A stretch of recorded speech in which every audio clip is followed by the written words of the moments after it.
Salut les riders, une vidéo format court pour vous montrer les petites choses à faire si éventuellement vous changez votre cintre d'origine qui est un 600 mm donc sur la Halo Night T107 Pro. Alors c'est aussi vrai sur les Laozi TI30. Donc d'origine vous avez ce genre de cintre qui pose ma foi quelques petits soucis des fois de guidonnage et éventuellement un petit souci également au niveau de ce système de vissage qui a tendance à se dévisser tout seul lors de vos rides. Alors c'est vrai qu'il a l'air d'être pratique parce que vous pouvez plier les poignets, mais le revers de la médaille, c'est ce problème-là que vous aurez forcément sans même vous en apercevoir. Donc à chaque ride, ça vous oblige à bien vérifier le vissage. Et bien sûr, il faut éviter l'usage du frein-filet parce que autrement, dans ces cas-là, on perd la propriété de pouvoir le plier. Donc moi, ça, je l'ai changé directement sur les conseils de l'ensemble des utilisateurs par une potence courte, comme vous pouvez le voir, que j'ai pris chez Decathlon pour 20 €. C'est une Between au niveau marque. Et le cintre, je l'ai pris sur Amazon. C'est la marque Wake en 720, en 31,8 au niveau diamètre, pour à peu près 25 €. Je vous remettrai peut-être le lien dans la vidéo pour ceux que ça intéresse. Alors par contre, va se poser un autre problème du coup, c'est le fait de la longueur des câbles. La longueur des câbles au niveau de tout ce qui est petit boîtier de contrôle, aussi bien clignotant que tout ce qui est système de phare. C'est un peu moins de l'autre côté au niveau du contacteur à clé, du display et de la gâchette. Là j'ai trouvé que la longueur de câble était suffisante. Parce que forcément on élargit le cintre, donc on a besoin d'une longueur de câble plus importante. Petit aparté également, le fait d'avoir ce nouveau guidon m'a permis d'installer donc cette extension de 20 cm, extension de guidon, donc qui donne une plus grande facilité à installer par exemple votre support téléphone, un support GoPro ou caméra sport, ainsi que le rétroviseur gauche qui me paraissait être important à avoir pour votre sécurité. Et pour les utilisateurs qui me demandent si on ne voit pas que mon bras lors du roulage, grâce ce fameux cintre de 720, il est suffisamment excentré donc sur la partie gauche pour éviter justement le fait de plus me voir que de voir la route. Voilà.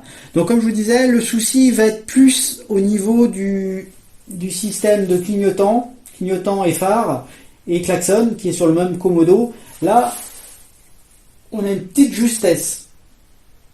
Là on ne peut pas brancher directement même en tirant les câbles, parce que là sur ce coup là j'ai privilégié de mettre en plus extrême position le commodo, parce que c'est vrai qu'avec les gants, si on le met un peu plus sur la droite, je trouve qu'on a une difficulté à atteindre la commande. C'est plus embêtant. Donc j'ai préféré inverser, c'est-à-dire mettre le commodo avant donc le rétroviseur gauche. D'où ce fameux souci. Donc ce que j'ai fait tout simplement, c'est que je suis allé sur AliExpress, j'ai regardé le nombre de pins que possédait le contacteur, donc c'est un 5 pins, et j'ai commandé donc une extension mâle-femelle, comme vous pouvez le voir, qui va permettre de regagner en longueur. Donc tout simplement, ça coûte 4-5 €, comptez à peu près 15 jours pour l'avoir, et après c'est du plug and play. Donc là il n'y a pas de souci particulier. Ce que vous faites, donc vous reconnectez tout grâce à cette extension. Donc vous faites attention bien sûr de ne pas vous tromper, il y a un détrompeur. Alors pourquoi? Parce que si vous vous trompez et que vous forcez comme un mulet, vous allez forcément plier les pins. Et là c'est mort, hein. Même à la pince à épiler, c'est compliqué.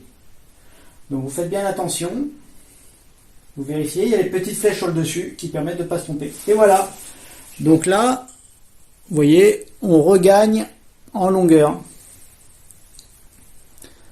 Donc tout simplement, grâce à des colliers de serrage, vous allez pouvoir après tout simplement réagencer les câbles.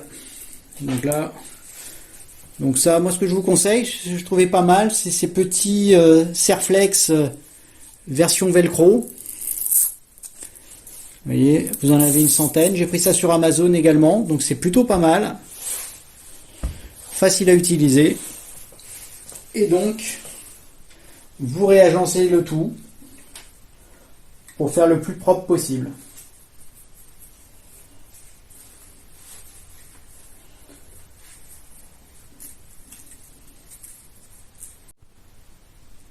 Alors voilà le plan final. Donc pas toujours facile à agencer, mais bon, voilà. Je vais essayer de le remonter peut-être un tout petit peu à ce niveau-là. Mais voilà, la rallonge est ici. Ça m'a permis, comme je vous le disais, d'excentrer un maximum le commodo et de réagencer donc le rétroviseur gauche. Donc, grosse différence de confort malgré tout entre un cintre 600 mm et le 720. Vraiment, je le conseille à tous les utilisateurs, même si c'est peut-être embêtant à la base de dire qu'il faut rajouter un budget de 40-45 euros dès le déballage de la trottinette. Mais franchement, le confort que ça apporte, la stabilité de la direction, franchement, c'est top, top, top. Après, vérifiez bien vos passages de porte, parce que c'est pas le tout d'agrandir le cintre. Il faut que ça passe au niveau de vos portes de garage, ou vos portes tout simplement, si vous la stockez dans une pièce type débarras, il faut pas que vous soyez coincé pour pouvoir la rentrer. Donc voilà le petit plan sur le guidon 720 mm de la marque Wake. Franchement, un bon rapport qualité-prix. Voilà, n'hésitez pas à poser vos questions, j'y répondrai volontiers. À bientôt, salut les gars!